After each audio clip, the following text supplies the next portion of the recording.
We are live. I have live because we just wouldn't shut up pre-show. This is the amazing stuff you got looking forward to on your Valentine's Day evening special. Okay, listen, it's what we can do when you're married. You get a little extra. It's like your wife has already seen enough of you. She's like, yeah. You go on, do your thing. Rachel's gonna be in the next room working out, getting healthy, and we're gonna be here sharing with you all. So, God bless you, each and every one of you, for joining us. Be Uh, warned, there might be some pounding. Kellyanne's working on watercolors again. oh my! But Rob's on screen, so you know what the pounding does not involve. Just saying, just saying. Just saying, it is Valentine's Day. There's a lot of It is pounding going on. Valentine's Day. We didn't put Well, it. speaking of Valentine's Day, so this is appropriately a joint effort. Hold on. I got a drawing kit for Christmas, Mm-hmm. and this was one of the practice drawings I made. Oh, nice, a The- cardinal. But she did the coloring and the texturing, and she's Oh. the one who brings this to life. And this is her watercolor. Okay. Very So nice. what we did is that she's at the point where she wants to practice her technique, so not the drawing. She can draw quite well. Um, her drawings some of her drawings are in my How to Make a Fantasy Sandbox.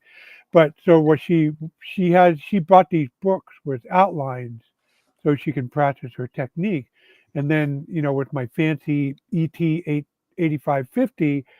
We tested, hey, let's try printing directly an outline onto this. And we took one of my drawings, I scanned it, kind of did it so I could print it on the paper. And sure enough, it printed on here. And then she could use this as a skeleton to practice her technique.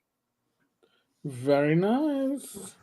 I'm thinking about maybe when I do my next project, I'll maybe try drawing some monsters or something myself, and she'll color it, and I'll put it in the book. Very cool. See? And folks, by the way, the only one person did real prep for today, and that was Rob. Just gonna throw that out there today. Oh, come on! I just threw together something in 5 minutes. I didn't even have the books with me when I logged on. That's all I'm saying is Rob. Rob is the organized one. I am putting up another layer in the core palette. There will be. It's been confirmed. There will be more pounding tonight. It will be pounding. Yes, she has a palette that she has to put another layer on. Okay, we're gonna. I'm the zero prep guy tonight, so I just believe in zero prep. We just come in and I'm going to roll on random tables basically, and we'll see what happens. Yeah. Hey, Fugu says you're the penciler. She's the colorist. You just need an anchor, and you can have a. Well, that's a good point, Fugly. Hey, Kellyanne, we just have to get a anchor, and we'll have a threesome. Oh my God! There we go. There you go, folks. You heard it here first, and that was Rob is on fire tonight. That's all I can say. Rob is holding the show up from his position. Mostly, I roll 5s and 6s. Enjoy these 18s and 19s while I still got it. Rob's on fire. So before we delve into whatever we're going to delve into, we have it came out yesterday. Deadspin, Deadline, they're all the freaking same. That Netflix is going forward with the D&D live action series. The one that was initially going to be on Paramount was stillborn when they sold, what was it, E1, whatever their movie division was. That just went out the window. But now Watsy is still pushing it, or Hasbro is. Hasbro apparently still has some kind of a movie TV. Hasbro Entertainment, according to the article. Yeah.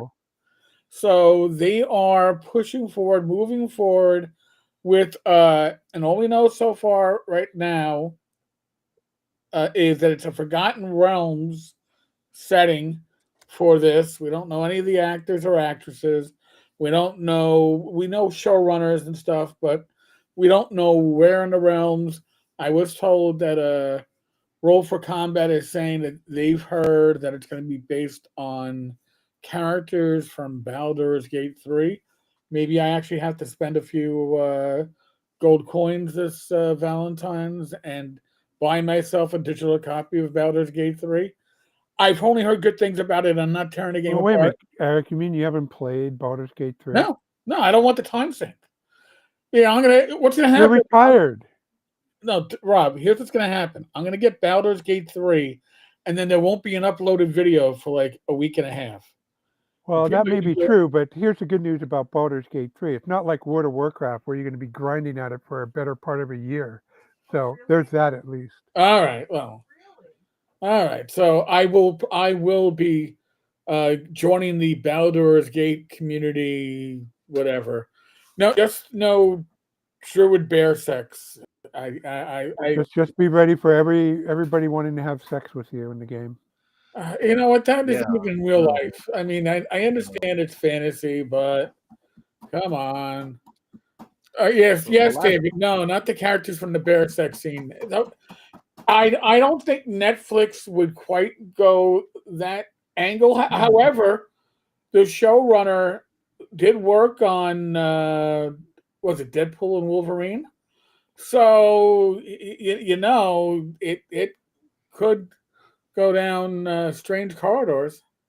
It could. The last video game I played, I think, was Halo. One of the Halos when my kids were young, and I think with Eric too. It's like it's just I can't do the time sync. I would get nothing done. Nothing would happen. I would just sit in my underwear all day, eat cereal, and play video games. Right, and I did that when I was out sick for 11 months from work. I was grinding Anarchy Online and EverQuest 2. And I was like, I could do this in retirement. And then I retired and went, oh my God, I can't. I don't ever want to do that in retirement. Stay Well, away. again, the good news with Baldur's Gate 3, it's not like Anarchy Online or World of Warcraft. I mean, there are definite, it has a pace to it, and Okay. it feels like it is. I have set it aside for a period of time and then return to it like a book. So yeah, you could treat it like a book. Okay. So yeah, but again, I was like, yeah, I can wait. I can wait. And I listen. I haven't gotten every once in a while. I'll find out. Oh, look, there's a deal on. Oh God, one of those game sites where they sell like dirt cheap games, and I'll go in and I'll get all the old like gold box games that will play on Windows now or whatever. It's like I don't. I wind up not even downloading them.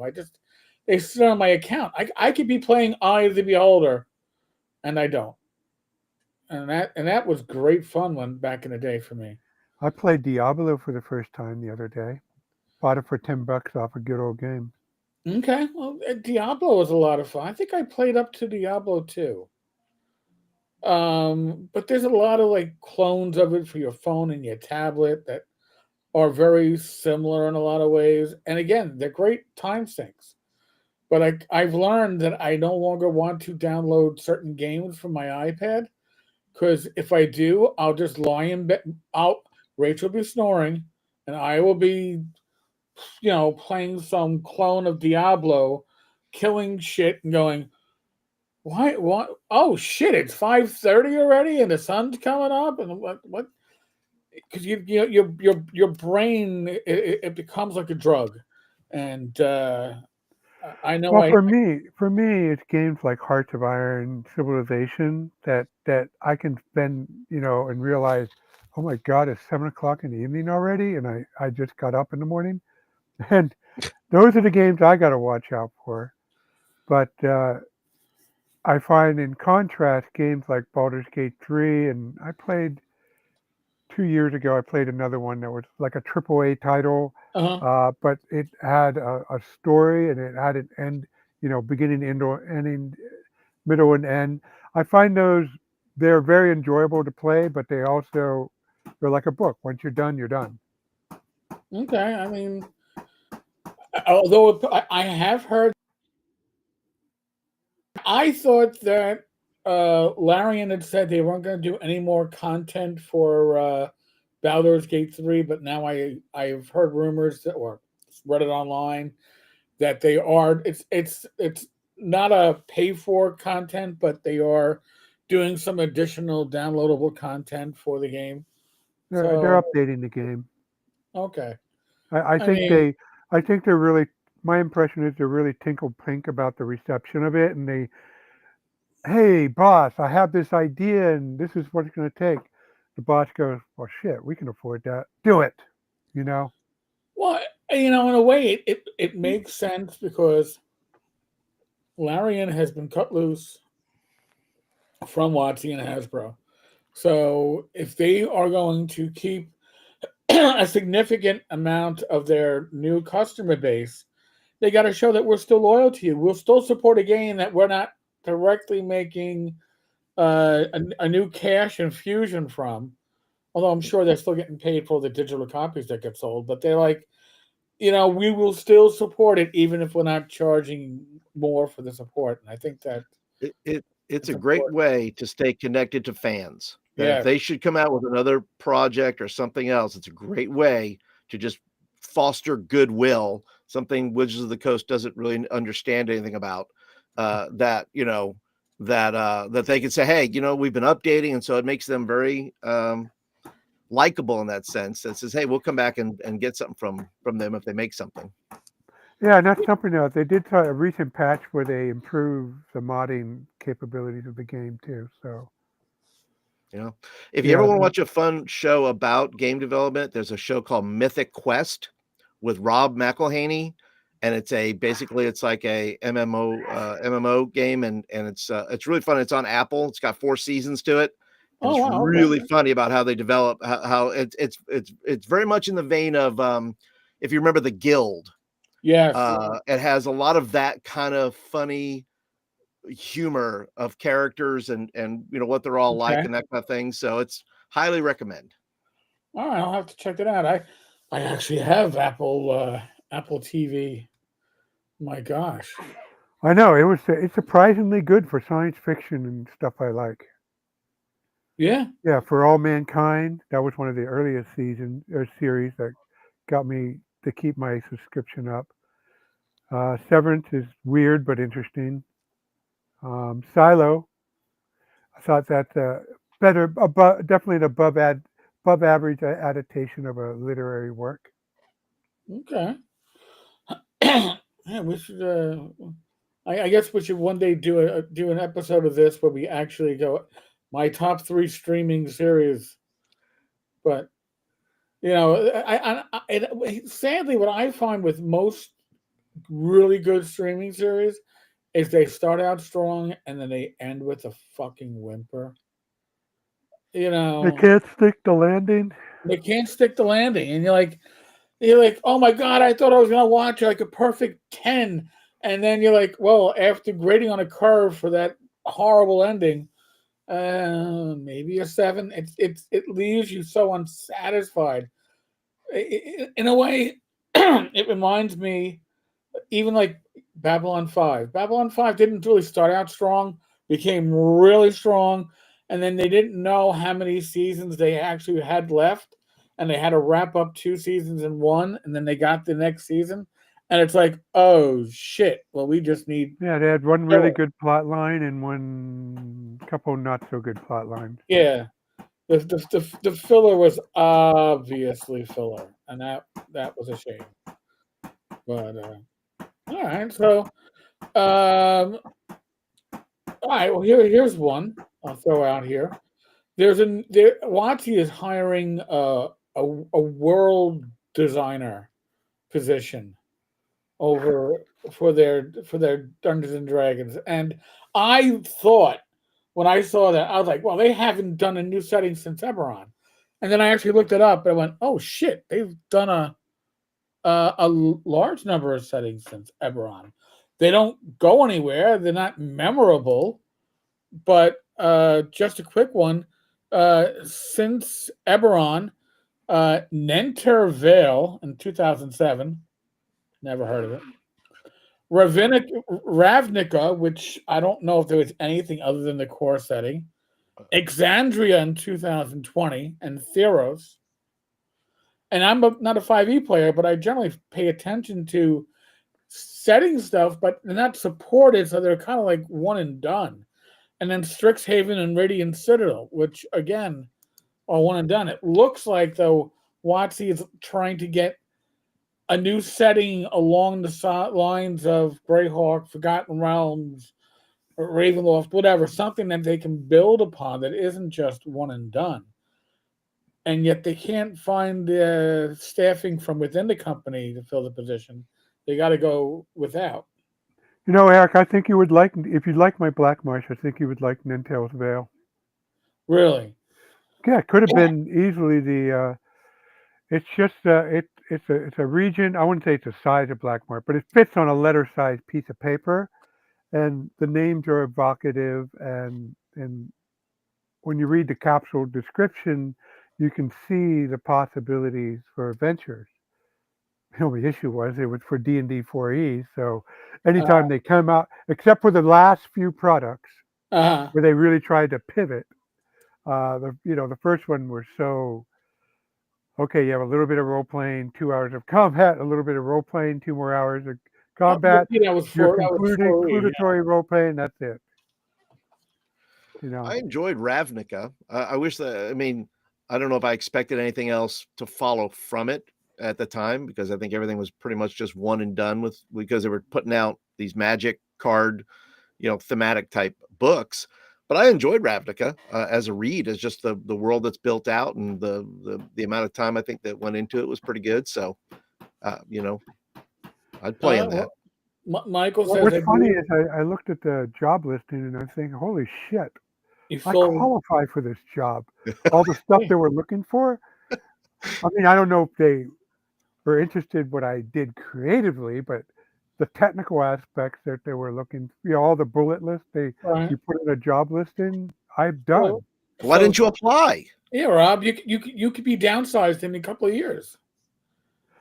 I'm going to be 60 this year. I thought about that, Eric. It's like if I do apply, get hired, I'm going to be 65 when they downsize me, and I'll be 2 years away. You're ready to retire. Retirement, and I'll be making more there than I would be making at my regular job. And there you go. Not much more, but more. Right. Yeah. What's the risk? Well, other than the fact I would have to move to Seattle. Yeah, that's. Is it? Do they have to move? Do you have to move out there? Is that one of the conditions? I don't know. I don't know if it's remote or not. If it was remote, it'd be a win-win. So Michael says that he believes that those are all either Critical Role settings or Magic the Gathering settings. Yeah, Ravnica was Magic. So was Theros. Okay. We're Magic the Gathering. Strixhaven? Strixhaven was also Magic the Gathering, I believe. Yep. Magic the Gathering, take on Hogwarts, basically. Okay. And Radiant Citadel? No, I think that was independent. That wasn't Magic the Gathering. That was a collection of different creators who put that together. Okay. Yeah, that's like there was one science fiction author who made an anthology series in the 70s, or maybe it was the 80s, but it was like a tavern, a multiversal tavern. And oh God, what was that called? I don't know. I know. Oh, damn! It was after Thieves World, because Thieves World pioneered that whole idea. Oh, I remember it because I remember the damn book. I can almost picture the cover, and why can't I remember what it was called? All right. No, Mr. Gunn, he's not getting a job with a new game company. Not unless you consider WotC a new game company. Breaking news here on the Tavern. I looked at the job listing at Wizards of the Coast, and they usually have like 10 or 12 items they're looking for, and I checked all of them off. I have experience publishing. I'm published in the industry and a bunch of other things, and You should have done it. You should have just to see what they would say, just see if it led to another, a next step or something. Just for funsies. I don't know. No.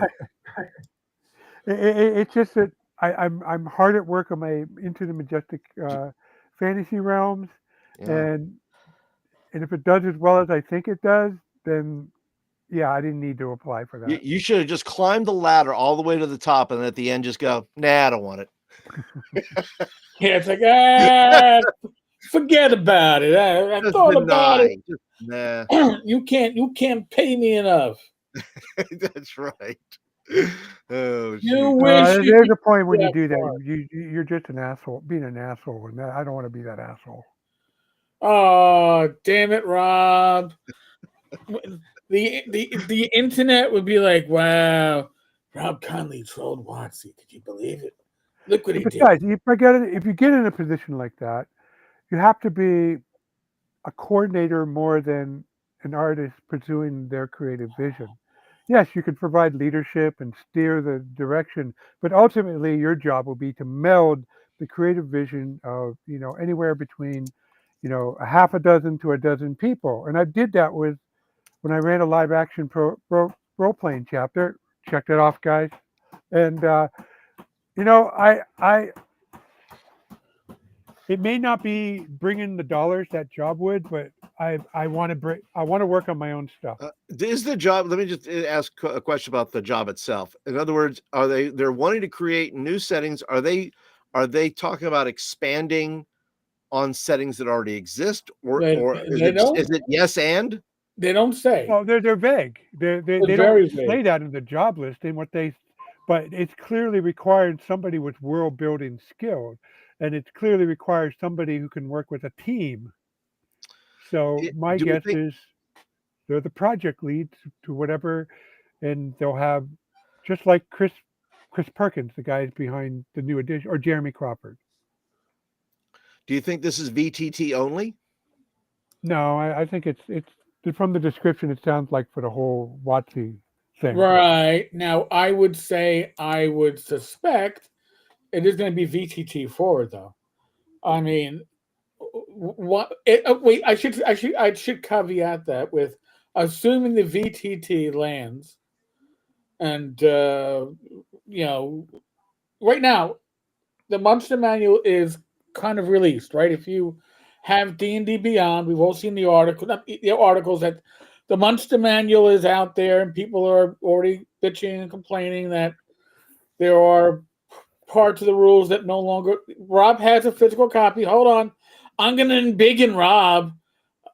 There's Rob and Big, and by the way, if I was gonna get the Monster Manual, that's the cover I would get. That is good looking art. Yeah, I recommend if you get the 2024 D&D books, get the alternate covers. They're way better. I wasn't able to score a copy for my DMG, but the player's handbook is equally nicer than the regular one. Well, I think the Monster Manual is the one that really stands out. But I'm hearing like apparently, correct me if I'm wrong. I just watched a video on this tonight, but humanoid is no longer a description. So, like, what? Goblins are now like fae, and gnolls are fiends, which means that a lot of your spells are now broken because what would work on humanoids don't work on humanoids anymore because they're not humanoids. This was done because humanoids are now any race that kind of looks human. So small goblins are small fays. Yep. No. Mr. Cuthbert, you cannot find orcs in the book. Orcs are now in the player's handbook. I feel like that was a setup question. No, orcs are in here. You are to combine them with the NPC templates here. Now, right. I'm going to be upfront about this, guys. Most of the sentient races in my Majestic Fantasy RPG, I treat them no different than elves or dwarves. If you guys have my copy of the Majestic Waterland, I have an entry for elf, dwarf, halfling, orcs, lizardmen, reptile men, serpent men. Okay, so because I come from playing 20 years of GURPS, and that's how I treated these characters in GURPS. Those characters are GURPS. I didn't have a monster listing for them. I made them up like I would any other human or dwarf or elf NPC, and that's what those became the opposition for the player. So I did the same thing in Majestic Fantasy. So I don't have a problem with that. I do have a problem though with relegating gnolls to being fiends and goblins being fae. That's kind of like, I mean, are you telling me the only sentient races, culture forming races, are found in this book, and the rest Yes. of the sentient race are monsters? Because to me, that's not very D&D-ish. If I look at the original monster manual, it's very obvious that some, quote, monsters are people who form tribes. They form nations. They form kingdoms even, Are all your characters, do you consider that, are they humanoids in Majestic Fantasy? Well, I don't. I mean, is that the term you use? If they're so basically the metaphysics behind my thing is that in the beginning there were just humans and elves, okay, and the gods gathered the humans and elves into the first city, and they taught them. Well, that was a mistake because some of the humans and some of the elves grew jealous of the god. They wanted to become masters of creation, and basically, in the fullness of time, they decided to rebel, and they became known as the demons. And they won their first battle, and they destroyed the first city, and they enslaved humans. Okay, and then they formed magical rituals and genetic experiments in a science fiction term. And that's how come we have goblin. That's how come we have lizard men. That's how come we have 36 or 24 creature or races that could capable of forming cultures in the original monster manuals. That's how I explained it back in the AD&D days, and I carried that forward. So that's my rationale, and since I run sandbox campaign, that worked out better than just treating them as special monsters, because it made for a more interesting challenge. There you go. Yeah. Great Old Ones has a point with the new rules. Sleep was once a fantastic spell for goblin control. No more, I guess, since they now have Fey ancestry. Um, there are, and there's already an errata being published for the new edition. Sorry, the not new. It's 5e 2024, the Forever Edition that will never go away. But there's already errata for it, and you would think that the errata should have been figured out, because it's not like typo errata. It's spells that no longer work the way one would expect, or actions that combined have an effect that apparently nobody foresaw. With 2024, you don't have the playtesting that 2014 had. They go as far as make merfolks elementals. What?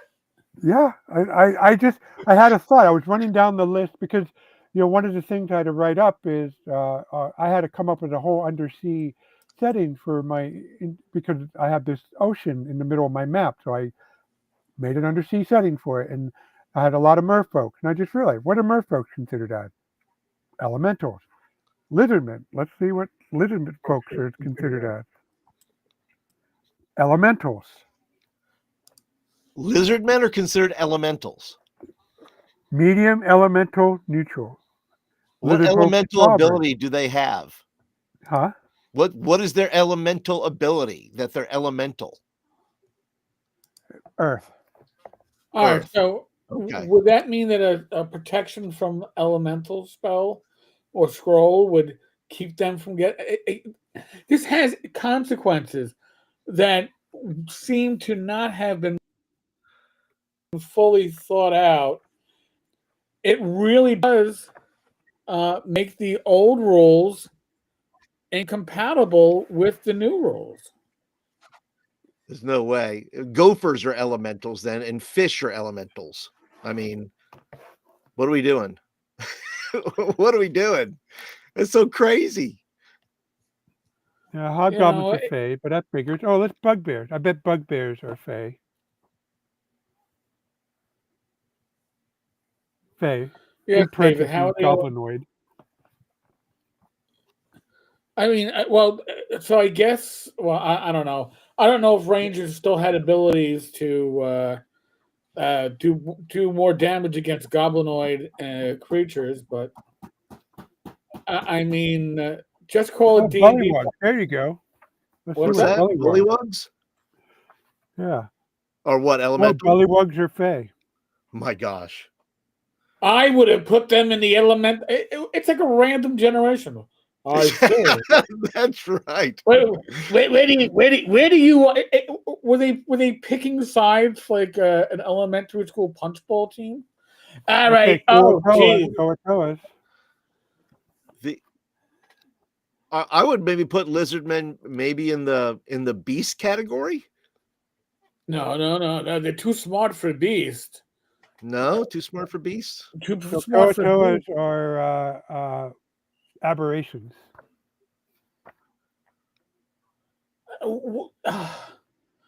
So if we think it's too close to being human, it's now all player character classes, and if it's far enough away from human, now we got to put it in all these other categories that kind of almost don't fit. And again, all right, we got to the end of the class now. Bullywugs. What team is getting bullywugs? Faye. No, what about elemental? Here's one of the bird races, Kenkus. Yeah. And and I think there were actually a somewhat popular PC race in the 3.x days. Yeah. Monstrosities. Kenkus are monstrosities. So Kenku. I would put Lizard Man in monstrosity, or is that insult to Lizard Man? You know, I would put troglodytes as monstrosities. Kenku, noble-looking creatures. That's a monstrosity. Listen, I'm not asking to bring back mongrel men. I'm not asking for that. But I mean, this is. Oh my God. I don't blame Mike Merles for kind of being happy to trash 5e now. He's like, I'm gone from the company. I can point out its mistakes. And my God, there are some serious mistakes. Shoot. Yeah, so myconoids make sense. They're a plant. I mean, I know they're fungus, but if they don't have a fungus, plant is close that's enough. right. Yeah, that's right. Are they fungi or are they fugly? Sorry, Fug, I had to say it. Well, Fugli's a fun guy. He's a fun guy. You wouldn't believe what Sahugans. Did I say that right? Zahooligans? Yeah. Yeah. That right way to say it? Yeah, Zahooligans. Sure. Yeah. What are they? Fiends. They're fiends. So now basically what this is coming down to is if we've given it a category, it's okay to kill it without thinking and without remorse. But if we gave it a race in a player character book with the PCs and it's out of the monster manual, you better think twice because you could be killing somebody's father, mother, sister, daughter, brother. Threekreen. I think I said that. The insect people? Yeah, that's right, Green. Yeah. Threekreen. What are they listed as? They're monstrosities. They're monstrosities. Okay, I can see that. But and again, we're going through stuff that where PC races in other versions of the game, and I mean, I always thought that if a code if an animal could use an improvised weaponry, it's getting close to being human-like. But where do you draw the line, Watsy? Where do you draw the fucking line? Apparently, right through the middle of the book, because you know. So, Kobolds are dragons. Okay. wait. What the hell? Kobolds are dragons, but lizard men are elementals. I mean, when in my majestic, when I'm writing up my majestic, I know I'm kind of tooting my own horn here, but when I'm my majestic fantasy stuff, I didn't have kobolds for a while, but when I started doing Black Martian stuff, I wanted to support the traditional monster with Black Marsh opposed to my more quirkier majestic waterland. So I have kobolds there, and so but to me, kobolds are as halfling are to the demi-human and the human races, kobolds are to my lizard men, reptile men, serpent men array. They're the small guys. They're a Don't require. subspecies. Well, they're not a subspecies. They just the demons made them because they're smaller in size, didn't require as much food, and unfortunately, they're not as good in combat as their larger cousins. But for whatever reason, they decided to make the human reptile variants. They made a small guy, just like they made halflings. But if that's the case, then that would be a PC race. But no, dragon. Does it breathe fire now? Does it have a horde of coppers and iron ingots? And what are dragons classified as? Dragons. The dragon is its own class. It's So- its own. So it's classified Thing. along with. I'm sure dragons are going. Yeah, we picked last. We had to pick kobolds for him. Jeez, we could have picked lizard men, but they were picked before, so we had to And pick yet, kobolds. dragonborn are humanoid. Oh, wow! Page There we go. 187. Well, Dragonborn. lizard men creature could be type, dragons. humanoid. There's Komodo dragons. Right. Azimars are humanoid. Dragonborn are humanoid. Dwarfs are humanoid. Elves are humanoid. Gnomes are humanoid. Goliath are humanoid.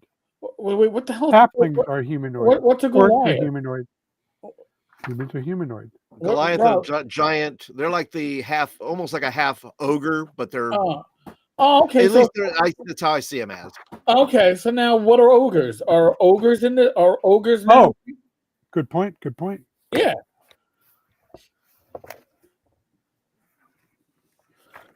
I'm assuming ogrillions are gone. Well, I like some ogrillion. No, they're giant. Giants are a category. Okay. That relationship between orcs and ogres is verboten. No more ogrillion love children between the two. Well, the other reason I did the whole thing that every other sentient race, other than the elves, are a modified variant of human is because, the orcs. It's hard for other cultures to get along with orcs because the problem with orcs is that their aggression, whatever aggressive. You know how you met aggressive people in our lives. Well, that's the low end of the scale for orcs, and unfortunately, it means that tribes of orcs have a tough time getting along with their neighbors, and I try to paint it as a tragedy. It's not destiny because I had orc PCs in my campaign, but the orc PC represent those orcs whose aggression, they were on the low end of the bell curve for the orcs. And so, the question for the PC is, what do you do about it? And for the answer to most of the cultures in my world, unless the orcs make trouble, they try to leave them alone. But if they make trouble, they have to deal with the orcs. And but it's true of all the cultures, whether it's human versus human, or human versus other races, or other races versus Right. other races. It's Everybody the is same story suspect. that we've been dealing since we were all living in caves. Everybody is suspect. You can distrust anybody. They can all do Right. something terrible. Wow. Right, and everybody has the capacity for good. The That's right. only the in my world, the only place where I like to have irredeemable evil are demons. That's fair. That's fair. And Okay. and the reason, I'm not a fan of Milton, of Lucifer at the end, even though I enjoyed shows like Lucifer. For when it comes to my own creative effort, demons are that way, because they maim their soul to the point where they cannot do but they can't help but do evil. Right. They're corrupt. They're utterly corrupt. Yep. All right, Yep. I gotta give social might have won the night. Invisible stalkers have always been canonically ex-wives in my campaigns. Oh, that's even more true in Facebook, in social media world. Oh God. That's what trolls are. They're invisible stalkers. Well, that's a long tradition in RPG campaigns, starting with the Egg of Coot. All right, so who or what is the egg of Coot, Rob? Do you have the proper egg of Coot story? I'm sorry I didn't read it recently, but I'm pretty sure when Dave I'm pretty sure when Dave Arrington was running a Napoleonic campaign, he had a detractor who was running his own Napoleonic campaign and talked shit about Dave all the time. So hence, when he ran the Blackmore campaign, he named one of his chief villains after that guy. Oh, okay. Well, thank you, Mike. Reacher season 3 is next week. All right, I can suspend my active disbelief and enjoy a series of Reacher. Uh, First season was really good. Second season was good. So I'm guessing the third season will be blah, but we'll see. You know. Well, speaking of third season of Invincible was really good. I just started first, but I'm behind anyway on everything. I don't watch a ton of TV, but I've watched the first 3 or 4 episodes of Invincible, so of first season. So I may continue. I haven't caught it Yeah, yet. I wasn't prepared for much out of it, and then I got really into it. I thought, wow, they really get comic books. Well, I'm surprised with the level of the. I mean, you got Stephen Yoon, you got all the voice Michelle, several great actors doing voices. So that's kind of a cool benefit that I enjoyed. So, Okay, Jackson says the books he's heard are far better than the series. I mean, I will say with the movies, I didn't enjoy the movies that much, but I do enjoy watching like the YouTube takes where they just show like the best scenes from the movies, and you go, oh, if the whole movie was like that, it would have been really good, and I wouldn't have to imagine that an actor that was 5'7" was playing somebody as big and powerful as Reacher. I enjoyed Reacher, the first one, better than I enjoyed Reacher 2, the second one. So, Okay, so and I had never read the book, so I guess I didn't know until actually Reacher, the TV show, came out, the streaming show, that Reacher was supposed to be much taller. So I didn't. So it didn't affect yes, the way I viewed the movie. yeah, it's just that I will say the actor that plays him in the TV show um, fills my mind's vision of what that type of a kick-ass character would probably look like. I think he fits that. I don't know if Tom Cruise kind of fits that mold. I really Uh, enjoyed that opening scene to season 2. I thought that really did the character justice with the whole mom and the ATM and the guy. Oh yeah, that was a good opener. That was a good opener for it. Rob, have you read the books? Okay. No, No. I read some Tom Clancy back in the day, and that was Yep. enough. Oh no, and then I read Griffin is his name. I read his part of his Marine season or series, and then it descended into melodrama, and I wasn't interested. His first couple books in that Marine season were interesting because he tied in a lot of obscure historical details like China Marines and stuff in there, but then it got melodramatic. So speaking of history, Yeah. I have a book recommendation. All right. Let me embiggen you, Rob. So this is Beowulf. This is the Free Trader Beowulf. It's about the history of the Traveler RPG. It's not an academic work like Playing at the World, but it's very thorough, and it covers, the development of GDW and gets into all the different releases and stuff. All the different third-party licensees. Has nice graphics. Let's see, like they had this thing called the land grab where Oh, I different remember. third-party something about that, publisher yes. got different areas. So so if you're interested in all the different ins and out of Traveler history, and plus at various points in the book. So where did you get that, Rob? Amazon or your local store? I ordered off of Mongoose, but you can get it off of Amazon, and they give you checklists if you're into collecting. And I am cited as a source, a very minor source. Oh, what? Yeah, I was surprised when I stumbled across it. You didn't get a heads up?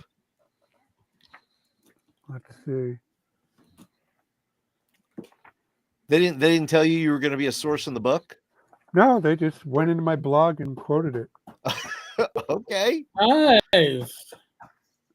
Well, I think it's cool though that a game's been around long enough that you can do this kind of historic, work of telling the tale of from where it came from and where it's at, and that's just kind of a cool thing for it to to exist. Well, Yeah, it's definitely going to be on Mongoose UK, David, I would guess.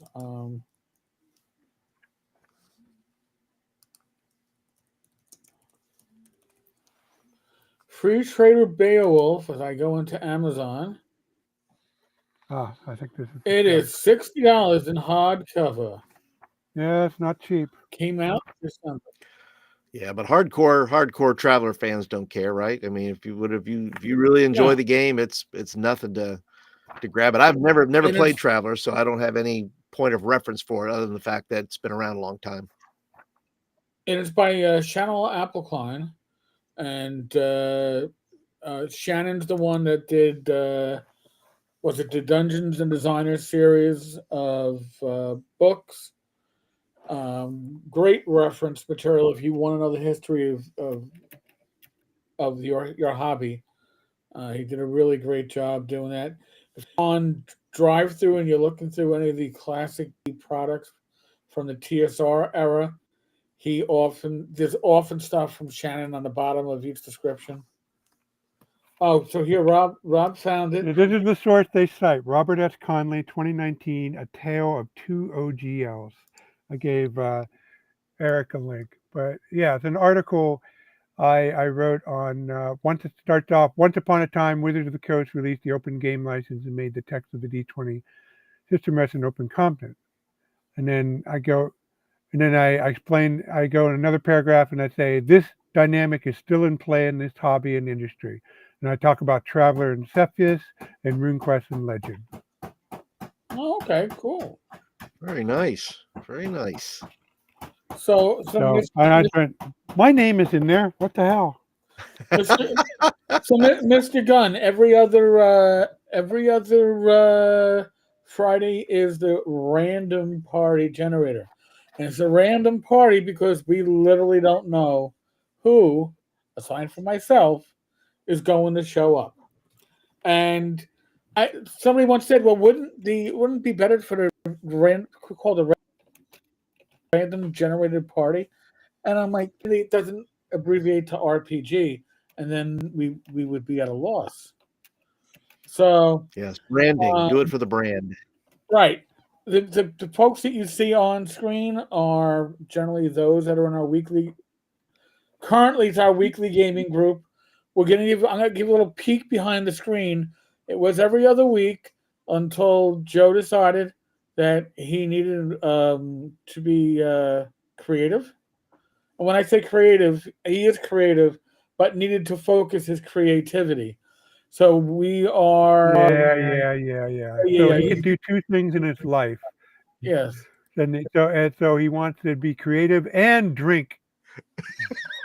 and and and He can be on the show with us and drink, or he can be creative and drink. He can't do. he can't do both. So And I can I'm get not away with saying that because he's not here to defend himself because he's no yes. longer on the There you show. go for it, Rob. Go. This is the Rob Conley show. Ba-boom, ba-boom. Rob's taking no prisoners now. He's like, well, Um, he's not here. We're gonna get well, out. We're gonna get after him. I'm not saying that Joe might not show up on one of our Fridays, but it'll be the exception to the rule. That's, none of us have an issue with Joe. Uh, we abuse him. He abuses us. We all abuse each other. But literally, it's the guys, and that's not being sexist. Happen to be all guys. It's the guys from the Tuesday night 2E by the book with 3 dozen pages of house rules and with so much game lore that we need a recap every session. But we're picking on Joe because he's not here. We pick on Mike. We pick on Bad Mike. We pick on Matt Jackson. Oh my God, him and ladders and gnomes. Oh my. And yes, we did send him gnomes one time, but don't ask him. I don't think he ever. Hey, I will have you know that Snickle Jackson is a character in the Majestic Fantasy realm. Oh my God, that is Bonus awesome. points to those people who can find him when I release it. Nice. As for Greg, Greg makes it when he can, but he also has young children that need attention. So we don't. This is like a drop in, drop out. Occasionally, we allow people like Bad Mike to join us. Occasionally we got to lower our standards for the Friday night show to allow Mike in, but that's okay. You've already lowered them enough by letting me in, so we're at a pretty base. We're always glad to have you, Flint. Yeah. No, but but that's why you got the banter that you see between us, because it's the same banter we've been doing on Tuesday nights. And I always think in my mind that's what a gaming group is about, right? It's when you're gaming with friends and people that you are compatible with, it brings the game to another level, and it makes it more than just rolling dice. That is actually the socialization aspect, and I think we are blessed to have it, and we're able to take our pants off, so to speak, and let it all hang out every other Friday. But we are also about gaming, and we have a gaming question by the Vatrin. I want to clarify that I am in fact wearing pants. What is the opinion on the illustrious panel on the OGL now? All right, I got to go back and find that word question. Oh, here we go. On the illustrious, on the who wants to start this one, Rob? Shall you or shall I or Flint? Well, I got a zillion people opinions on it, but you guys should take it first, really. All right. So here, my opinion, as an occasional publisher, the OGL fiasco caused Swords and Wizardry Continual Light or Continual Light to essentially become Stillborn in its revision. Because although legally most tell you cannot revoke the OGL, you need the money to defend that. And the way the American civil court system is he who has the largest pecker of money tends to bully their way through the shop. And that's what WotC planned on doing. And they didn't expect people like you, viewers, the consumers, to be all that concerned about it. They just think that you wouldn't give a shit. And you gave a shit. And that's why they blinked. They didn't blink because they gave a shit about what I was producing or Rob was producing or Paizo or that's why and by the way, that's why all the major publishers, when I say major, I mean third party publishers that aren't WotC have all gone to their own license. Right? Nobody wants to trust the OGL. Now in the end, they're working off of, generally speaking, they're working off the SRD that's now released under the Creative Commons license. But nobody wants to publish under Creative Commons because then you are not controlling your own work. And that's what Rob will step in a second. But Rob is going to be the person that's going to have the not quite legalese, but a lot closer to the version than I will ever get. But You're doing good, Eric. okay. But here's the thing. You know the concept is a good concept when you look at all these publishers, whether they're using the Orc license or whether it's Matt Finch with his own license for Swords and Wizardry, or it's Kelsey with her license, or Wizard Tower Games with their own license. The concept of an open license allowing you to publish material to support another publisher is a huge concept, and it's what makes this community, and when I say community, a publishing community, thrive.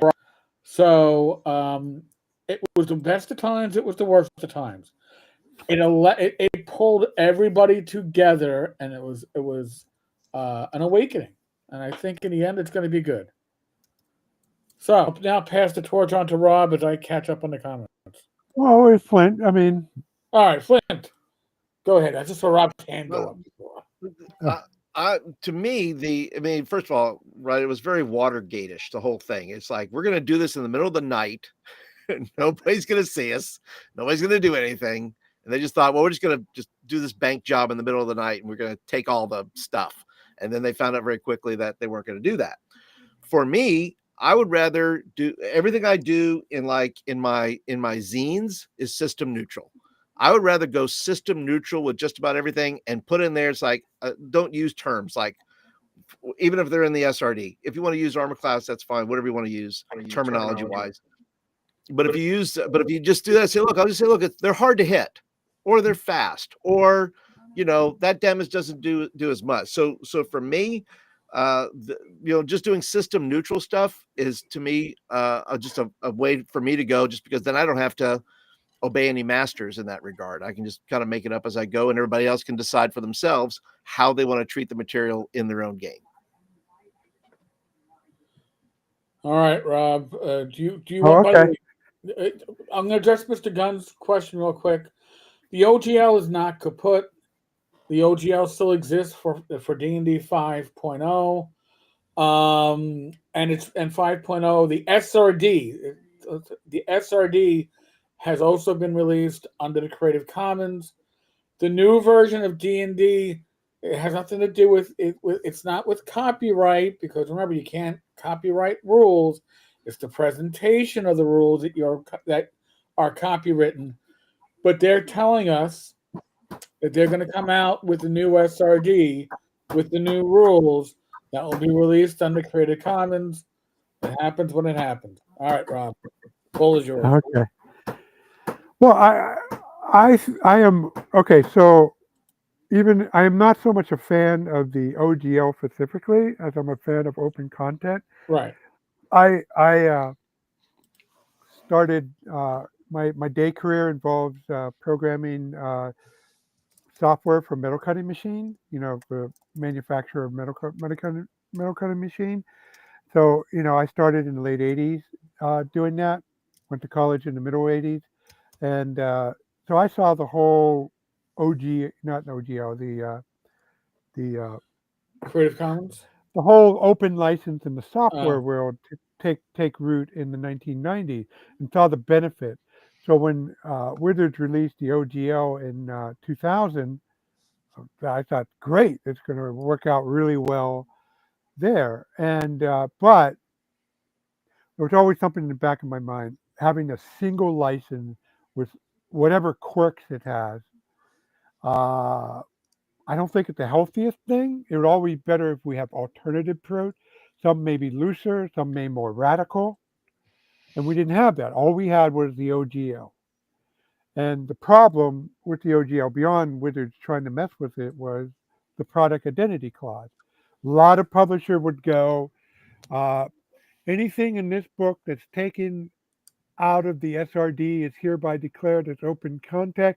The rest of it is oh yeah. product identity, and they do not mark anything specifically what's open or not. They leave you guessing.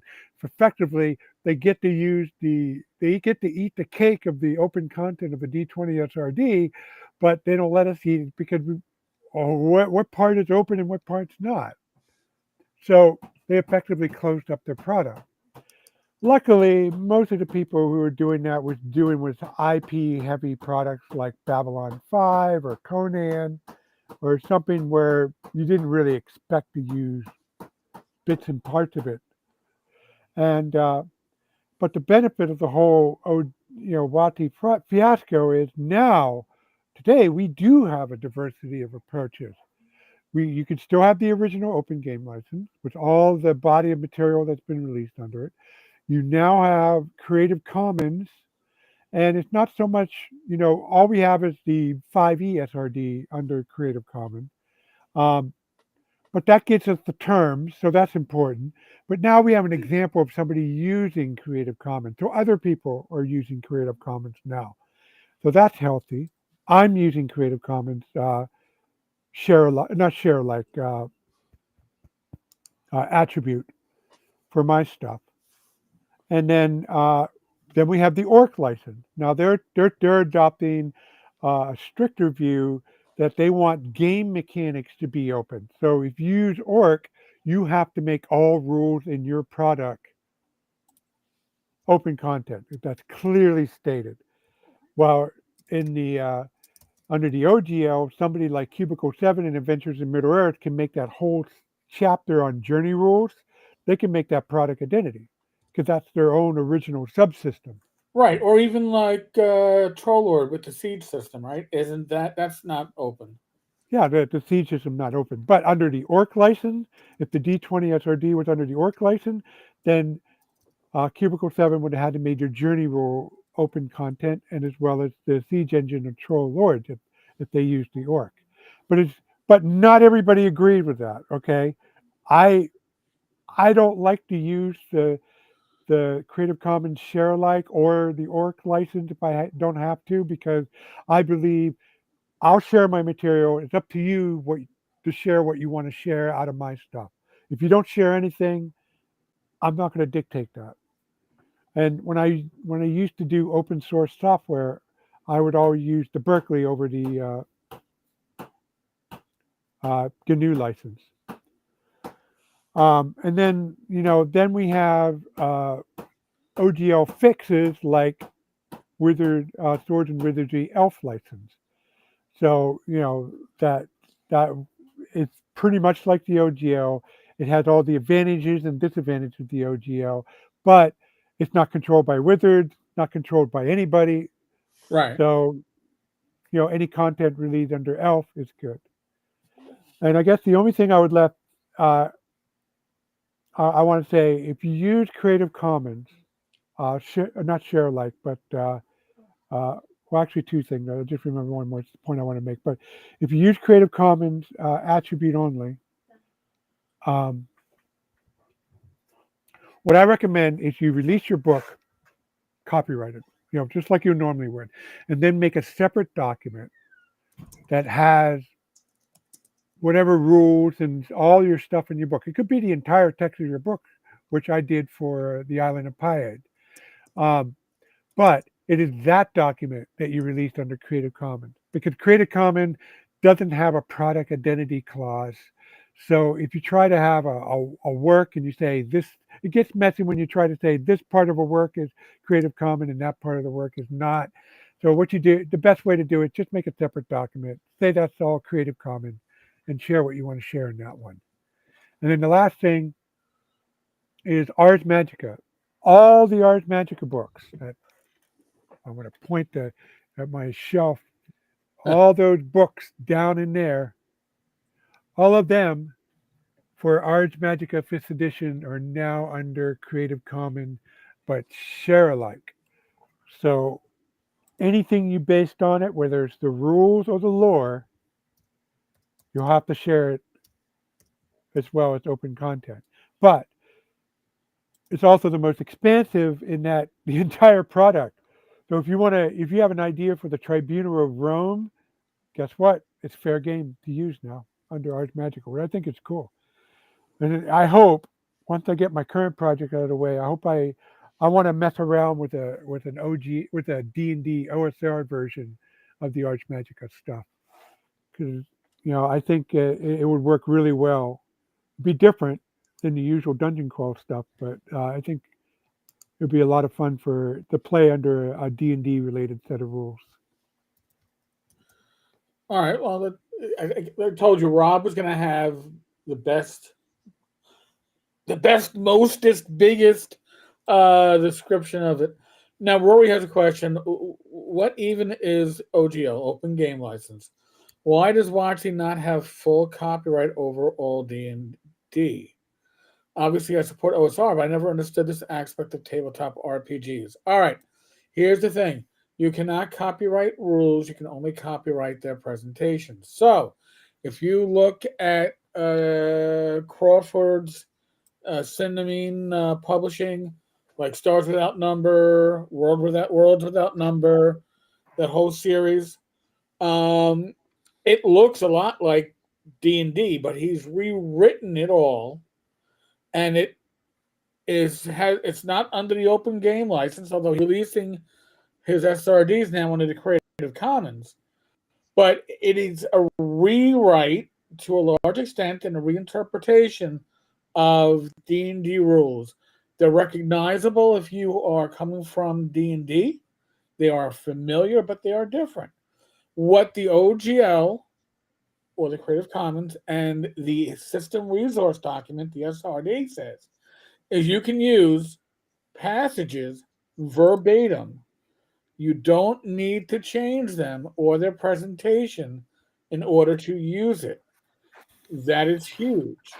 Now, if you remember if you're old like we are, we remember Mayfair Games, and Mayfair Games would publish things as compatible with AD&D, Dungeons and Dragons, and the use of the AD&D trademark, not a violation of their trademark, and it's not disputing their rights because they were trying to be compatible, pretty much under copyright, but they got sued, and even if they were legally right, they weren't able to survive the lawsuit.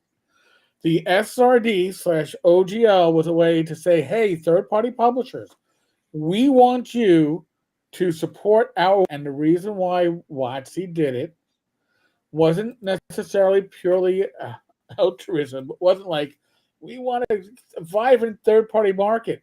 They realized early on that support material, like modules, were almost like a loss leader for a company their size. They weren't as profitable as other material, so therefore farm it out. What they didn't expect and didn't necessarily foresee was that people were going to go, hey, I can use this to rewrite older rules or to create my own game system. They didn't foresee such things. and therefore the OGL. Well, to be fair, they did foresee it. They didn't think it would be as popular as it was. Right. Fair enough. But they certainly, I don't think, expected to see simulacrums and clones of older editions come out. Little history. Osric published. Now Matt Finch is an American lawyer. UK with Stuart Marshall. Now, why in the UK? Because the UK has different copyright laws, and there was a legal safe harbor for them to publish in the UK. And Watty kind of sent a quasi cease and desist, which was promptly ignored and never followed up on because there wasn't anything for Watty to do. And once Swords and Wizardry, once Osric came out, which was the 1E clone simulacrum, and by the way, Osric was published as a resource for publishers. It was, you want to be able to create compatibility with 1E without having 1E? Well, we got a game for you. It's Osric. It's 1E with all the serial scraped off and just say, made for Osric. Only one thing, don't forget about Basic Fantasy, because Gunnerman took pretty much the same risk. Yeah, Gunnerman did the same thing. Now, Gunnerman with Basic Fantasy did something that, when you look at it, you can certainly see the third edition roots a lot closer. He kept closer initially to what was 3E. I guess in presentation, it played like basic D&D essentially. Yeah, he didn't make it stack compatible like Catholic and Sage, where he actually made it, play like BX. Yes. D&D. And so now here's things that if you were an early observer, reader, purveyor of OSR material, Labyrinth Lord, which is basically a BX clone, one of the early complaints about Labyrinth Lord was the experience point charts. Because people are like, that's not the chart from the books. Well, there's a reason for it. Because while you can't copyright the rules, you can copyright formulas. So if the math was mathing exactly throughout the book, their legal harbor, their safe harbor might not have been as safe. So that's actually, you can't copy the actual table. If it's a table, okay. If it's an table full of arbitrary numbers, which the experience point tables are, then that's copyrighted. So that's why Dan went off and did numbers that are close but not. So I mean, I was going to ask, if you use the formula to create your own table, it's not the same, right? Right. Well, but there are some arbitrary breaks in the original tables. Yeah. In other words, it doesn't perfectly follow a formula.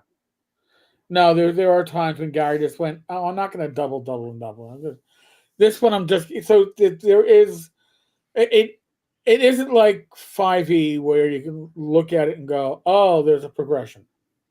It does have a little bit. So that's that's a little bit of the history of it, and the open game license. By the way, people forget this. The open game license was released with a sister license, the D20 license. The D20 license allowed you to show product compatibility.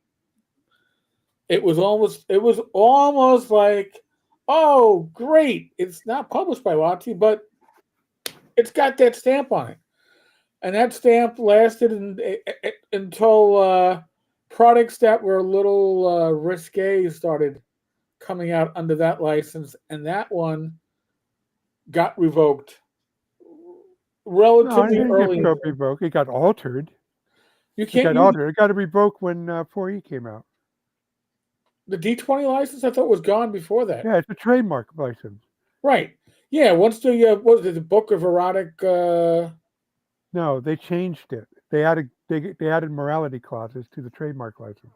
Okay, I thought There because weren't morality clauses before that, but the erotic fantasy got them added. And then when the for D&D 4E came out and they announced their third party uh, the license, GSL. the GSL, they sunsetted the D20 trademark, and then suddenly every D20 publisher had to scramble and scrub the logo off their set. Oh, So the, that I have nothing to add to the history. mm, But why would anybody use the an open game license? Like for example, this is the Island of Piade. I had released this under Creative Commons share alike, or not share alike. Uh, you have to give me credit for it. But you are free to use the content of this book, not the art, but the content of this book in any manner that you see fit. Now, why would I? So, what the Creative Commons or the OGL or ORC does, if this was, say, back in the 70s or 80s, and you wanted to use this, you would have to come to me and say, Rob, I want to use your book. I'll say, fine. Let's have our lawyers together. We'll come up with a license agreement. I sign, you pay me money usually. Or if I'm Stephen King, just give me $1 and you can make your film. And but we would sign a formal agreement. Well, what an open game or an open content license does is me giving you permission to use my content under certain conditions. So you can use this. The condition is you got to give me credit. That's it. What I get out of it, because you're not paying me money, what I get out of it? Well, by giving me credit, you're advertising me right. more so. And I don't want to sound totally, because I enjoy sharing my stuff, but I generate goodwill. Look at Rob; he's sharing his stuff. He doesn't have to share it, but he's sharing it, and that generates goodwill. Now, I'll tell you, the amount of people that use Black Marsh for a serious project, I can count on two hands, because it takes time and effort and money to make a serious product. But people appreciate being able to do that, Right. and so that's why you do it. And it builds a sense of community because we're all sharing freely. And maybe they like this one encounter, one village I have in here, or they can yank this village, stick it in their own setting, just give me credits, and they're done. Makes things that easier. See, you're giving me ideas there, Rob, because I can go ahead and do a whole zine on something in there. I'll just do a whole. I'll just flesh out a whole thing for you there. I'll just make ones because summer's coming, so we need some good island adventures or stuff like that. Exactly, because I may talk about let's see. So I have this place called the Ruins of Stable Port, and I give a few details, but it's only this much. Mm-hmm. What You want to page? write a whole zine about the ruins of Stable Port? It's What all page? yours. What page is that? I'll look it up in mine. Page 22. All right, page 22. I'm going to mark it off. You may see it. Yeah, and there's the Fortress of the Lich Lord. There's another one that might grab. That's on page 20, and the last one that might grab your attention, the Tower, Bone Keep, page 19. All Okay. of those three are classic adventure locations, dungeons, so to speak. Okay. Now, the Fortress of Lich Lord might be a bit big to chew off for one zine, but the Bone Keep or the Stable Port ruins, those should fit in the confines of a zine. Okay. Sounds like a plan. Yeah, Mr. Guns. Sable. Sorry, I slur my words. Well, we all do at some point. Usually when I'm intoxicated, but I'm just kidding. Wow, we covered a lot of ground. I'm not going to keep us on late tonight because it is Valentine's Day, and Well, can I give one more shout out then? yes, you One may. last. All right. Okay, so for those who don't know, Harn was written by a gentleman named N. Robin Cosby and published under Columbia Games. And over the years, those early years, it kind of became a creative effort between the two. And unfortunately, in the 90s, they split for various reasons. And there's a dispute over the copyright, but the upshot of it is they did not sue each other. So now there are two separate outfits publishing materials for Harn. There is Columbia Games still doing their thing, and they've done these hardbacks back there, and there's Celestia, which carries on N. Robin Cosby's legacy now that he passed away, and they have released a very nice edition of their version of Harnmaster, and it's full color. It's full color illustration. I'm going to embiggen you, Rob. This is no swords and wizardry continue light. This is a lot of crunchy system. It it has a details about the world, but it primarily focuses on players and had spells in here. So it's a very nice book. It is. I'll give Eric the link to it. But if you're interested in a highly detailed medieval RPG that has a lot of useful materials, even if you don't wind up using the system, they have weather charts, they have nice encounter tables, they have a lot of subsystems that are useful for. Mr. Gun yourself, by the way. Behave yourself. Get a heart condition. Don't tempt me, sir. Get a heart condition. There you go. There's the link.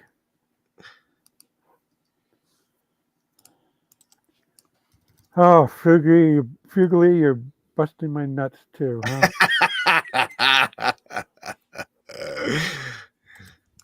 It's what That's he does. His name. It's screw name. I swear to God, Kellyanne, Fugly is a screen name. It's Fugly, Fugly. Okay. as in fucking ugly.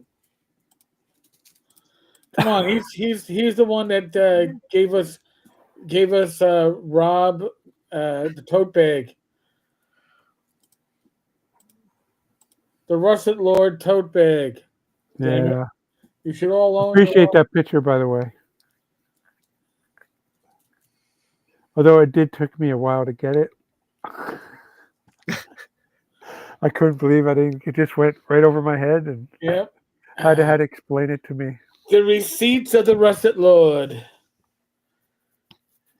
There's Even by the way, Kellyanne's laughing at me. there's a lot of good. I watched a video the other day on Harn, and I think it was about maps, something about maps. And the Harn map is really, really good. I think the Harn map is outstanding. Yeah, and at the time, I mean, I remember buying the Harn box set and being shocked at the quality of the content, but also how succinct it was in getting to the point, and how realistic the world was. It wasn't like Greyhawk. It wasn't like the Forgotten Realms. So. Well, it doesn't have a lot of, and from what I understand, does not have a ton of Gygaxian language. No. Oh no. It's very straight on, and eBay has a ton of good Harn stuff on there. Well, remember the original Cities of Harn that came out in the 1980s gave you 6 cities and 64 pages. Holy crap! But yeah, this is the Harn map. Yeah, Still can get it. There you go. The nice thing about the Harn map that I really like is with all due respect to Mystara and how they color in the hexes with the different terrain types and stuff, but I like the Harn map approach in that hills and mountains are represented by a see-through texture, and vegetation is represented by color. So you can see whether is it a desert mountain or whether it's a forested mountain, or where it doesn't have any trees, type of mountainous area. That I think is really exceptional, and that's how those of you know my full color maps know that's how I do my maps in the same way.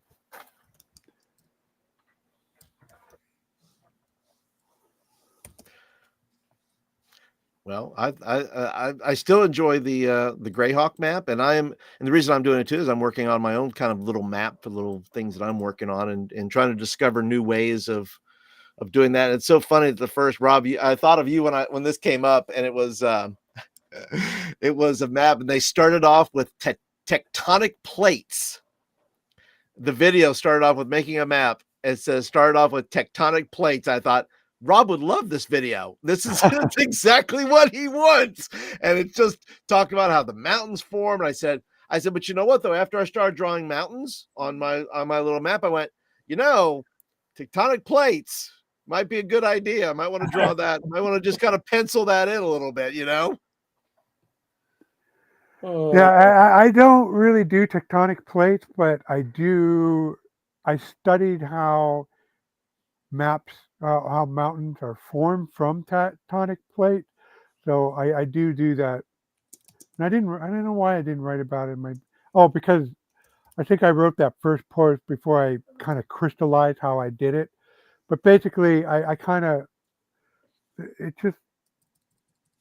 it's a way of drawing lines and you intersect them. Yeah, I got to write that up with a blog post. I got a system now. I got to think about it. Then it's easier shown than described. Sure. But yeah, basically you draw the spines of the mountains and then you fill out the mountains from those spines. And the key to make it look realistic is remembering how they collide together, which is where tectonic plate kind of follows into place. But don't forget, there are mountains in the middle of the continents as well. So you got to account for those as well. Sure. Yeah. It's super interesting when you're there's a lot that goes into it. I respect those that make maps far more now than I used to when you start drawing your own. And I'm like, wow, this has to make sense. This has to make, to me in my head. I mean, look, you got to have certain things, certain places, and you go, okay, it's got to make sense on the map, from a I do have a tip. point of view. I have a different kind of tip though when it comes to map, and for everybody and you, Flint, is go to Google Maps sometime and look at various terrain features. For example, sand dunes or certain types of rivers or lakes or even mountains themselves, and then pay attention to the scale. Because if you use, say, like a 6-mile scale or a 5-mile scale, you will notice that certain terrain features you think that wouldn't show up will show up. Mm. Yeah. Because I learned that about sand dunes, and I realized that the map when I made my map for the Majestic Fantasy Realm, they would show up. So I figured out how to draw them. I printed off a Google map of sand dunes in the empty quarter in the Arabian Peninsula and the Sahara Desert, and then I faded it, printed it off, and then kind of traced over it and practiced. And then once I got a sense of how the wind made them flow, I drew my own on my own desert, and it looked great. Nice. And the same with mountain range. I had somebody point out, well, those look kind of small. Dude, when you go in there and you actually measure the width of the ridge, yeah, it actually turns out not too big. What makes it look big is like when you get into Tibetan Peninsula or the foothills of the Himalaya, they form like a labyrinth. Yeah. But the actual mountainous part are thin, so you just got to draw that labyrinth to get the same effect. Sure. Yeah. Well, Rory, you saw I put up a sample of Gygax's High Gygaxian prose, and it taught me a lot of words when I was younger, and I didn't use a dictionary to look them up. Where the hell did he write that? I think that was in the vault of the Drow. It looks like I found it on Greg Nardia real quick. I'm going to practice that line because there's an opportunity for the players to go into my underrealm I might insert that somewhere. You see small star nodes glow in radiant hues of mauve, lake, pilot, violet, puce, lilacs, and deep blue. The large moon of Tumcoite. Boy, I'm going to feed that through Google Translate and figure out how to pronounce it. Catch beans. Yeah, you don't have to actually have Google Translate. You just put the word in you don't know how to say and tell Google to say that in English. And Yeah. There you go. Or put it in somebody's voice. Like you could say, hey, write this as the way Bill Burr, the comedian, would say it. And then it'll write it exactly the way in his voice. So you could pick a voice, a writer, Stephen King, whoever, and it'll figure it out. Oh, that's pretty cool. Real quick things, folks, on the bottom of the screen. You've said it's been there the whole time. Tenkars-tavern.game/support.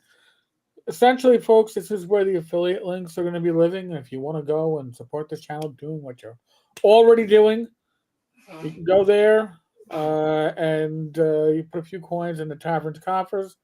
We don't do paid advertising. We don't generally do sponsorships. You'd really have to sell us hard to get a sponsorship. I mean, good product, good person, and maybe. But and we don't ask for tips, right? Like we don't ask for super chats. We don't interrupt going support us. So do what you already do. But if you're doing it on Amazon or Drive Through or Humble Bundle, those are the ways that you can support us, and we appreciate it. I appreciate it. Huge thanks to Flint and Rob. Next random party will be in 2 weeks.